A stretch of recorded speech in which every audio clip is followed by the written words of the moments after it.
Dear students, मैंने आपको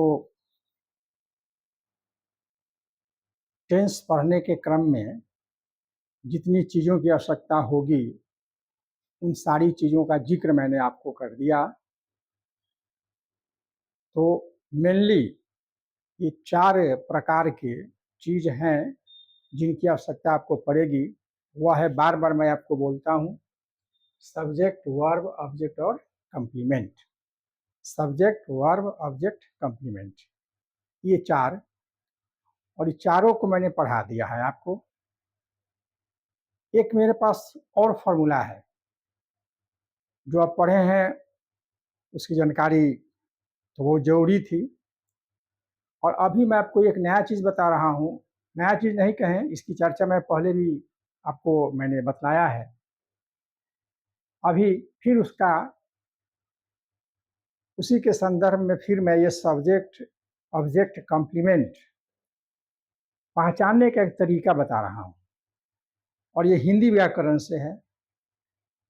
हमेशा ख्याल रखेंगे कि जिसको अंग्रेजी अच्छा करना है उसको हिंदी अच्छा करना होगा। जिसकी हिंदी ठीक नहीं होगी, हिंदी पर कंट्रोल जिसको नहीं होगा, उसकी अंग्रेजी अच्छी नहीं हो सकती है। क्योंकि हम लोगों की मातृभाषा हिंदी है, इसलिए हम लोग हर बात हिंदी में समझते हैं, सोचते हैं। इसलिए हिंदी की जानकारी होना बहुत ज़रूरी है। तो चलिए, यहाँ पर ये जो चार्ट मैंने बनाया, कर्ता ने, कर्म को, ये सब जो बना हुआ है, ये बड़ा ज़रूरी चीज़ है। और आपको चौथा, पांचवा, छठा, सातवां, आठवां, मैट्रिक तक ये जरूर मिला होगा हिंदी व्याकरण में।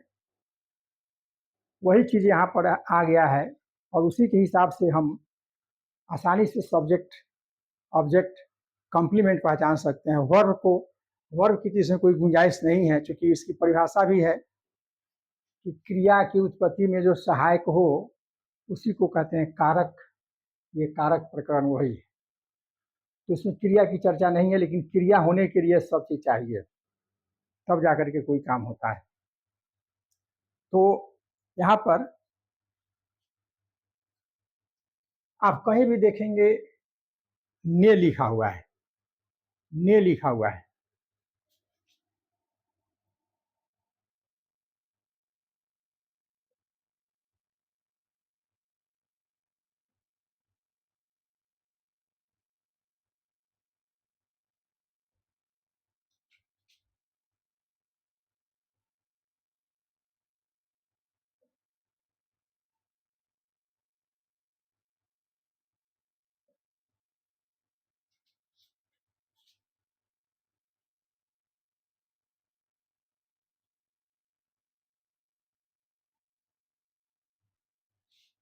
ये मेरे पास सेंटेंस है, इसमें आपको क्लियर करता हूँ कि कौन इसमें सब्जेक्ट होगा, कौन ऑब्जेक्ट होगा, कौन कॉम्प्लीमेंट होगा और कौन वर्ब होगा।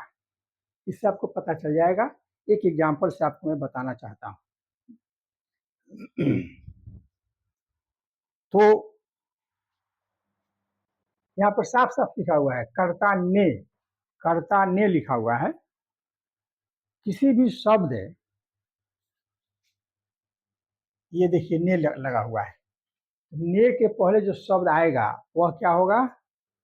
कर्ता माने सब्जेक्ट। ये हमारा सब्जेक्ट हो गया। सीता के लिए, ये के लिए, यहाँ पर देखिए के लिए है, तो ये जो है ये कॉम्प्लीमेंट होगा। यहाँ पर मैंने कॉम्प्लीमेंट लिख दिया है, सब मिला करके ये कॉम्प्लीमेंट है। में, यहाँ पर देखिए में लगा हुआ है, तो जंगल हो जाएगा, कॉम्प्लीमेंट हो जाएगा। और यहाँ देखिए से लगा हुआ है, तो ये भी कॉम्प्लीमेंट हो जाएगा। और युद्ध किया, ये हो जाएगा हमारा वर्ब, ये हमारा वर्ब हो गया। तो एक ये पहचान है ने, और अगर कहीं को लगा हुआ है तो क्या होगा? वह ऑब्जेक्ट होगा। और बाकी ये सब जो है अगर लगा हुआ है तो क्या होगा? वह कॉम्प्लीमेंट की पहचान होगी। इसमें इसकी कोई आवश्यकता नहीं है।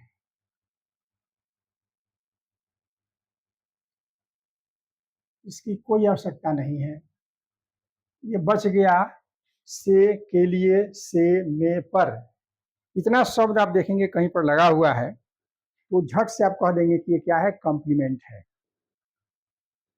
आसानी से आपको पहचान लेना होगा कि ये क्या है, कॉम्प्लीमेंट है।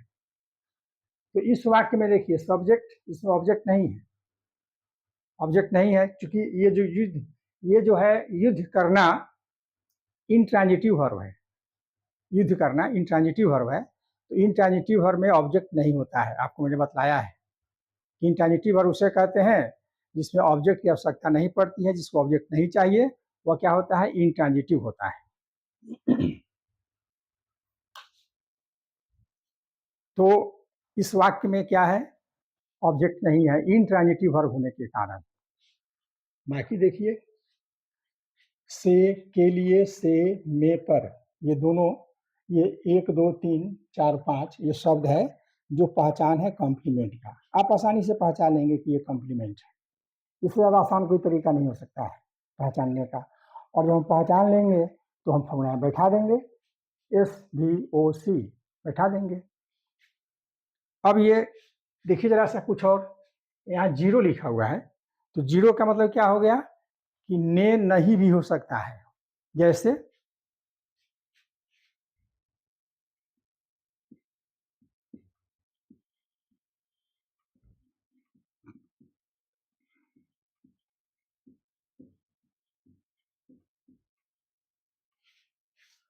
हम लोग आम खाते हैं, यहाँ देखिए ने नहीं है, यहाँ कोई ये चिन्ह नहीं है, कोई चिन्ह इसमें नहीं है, तब छुपा हुआ है। यहाँ पर देखिए हम लोग जो है, अब खाना काम हो रहा है, ये वर्ब है।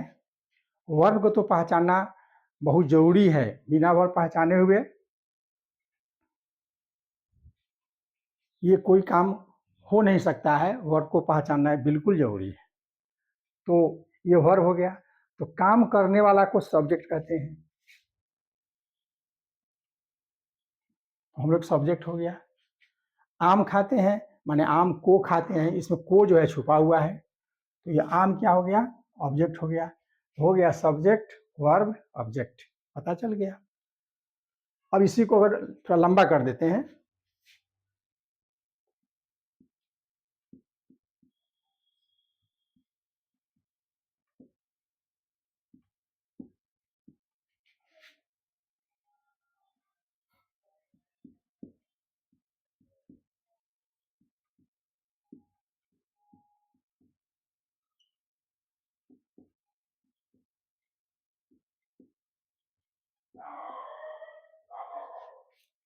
अब यहाँ पर ये सब्जेक्ट हो गया, खाना वर्ब हो गया, आम ऑब्जेक्ट हो गया, ये में लगा हुआ है, ये कॉम्प्लीमेंट हो गया, दोस्तों के साथ लगा हुआ है तो ये कॉम्प्लीमेंट हो गया। तो यहाँ पर 2 कॉम्प्लीमेंट हो गया। तो यहाँ सब्जेक्ट है, वर्ब है, ऑब्जेक्ट है, कॉम्प्लीमेंट है। तो सबसे पहली बात कि आप ये पता लगावे कि इस वाक्य में वर्ब कौन है। वर्ब का पता लगाना बड़ा जरूरी है, उसी से सब हो जाता है। काम को करने वाला सब्जेक्ट, काम के बाद जो होगा वह ऑब्जेक्ट, और उसके बाद जो बचेगा वह कॉम्प्लीमेंट। तो इस तरह से हम आसानी से पहचान सकते हैं कि कौन सब्जेक्ट है, कौन वर्ब है, कौन ऑब्जेक्ट है, कौन कॉम्प्लीमेंट है। अगर आप पहचान लिए, और पहचानेंगे क्यों नहीं भाई, बड़ी आसान पहचान है इसके द्वारा। और फिर भी आपको हमने पढ़ाया है nominative case, objective case, possessive case. ये जो है ये है पॉजेसिव,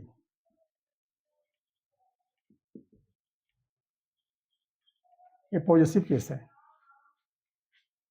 तो मेन हमारा है नॉमिनेटिव केस, ऑब्जेक्टिव केस, और एक हो गया वर्ब। वर्ब तो भाई गाड़ी का इंजन है, शक्तिशाली है, पावरफुल है, उसके बगैर कोई काम होता ही नहीं है।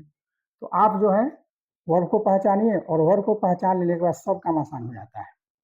उस वर्ब को कौन कर रहा है, वो सब्जेक्ट। उस वर्ब का प्रभाव सब्जेक्ट को छोड़ करके और कहाँ पड़ रहा है, वह शब्द होगा ऑब्जेक्ट।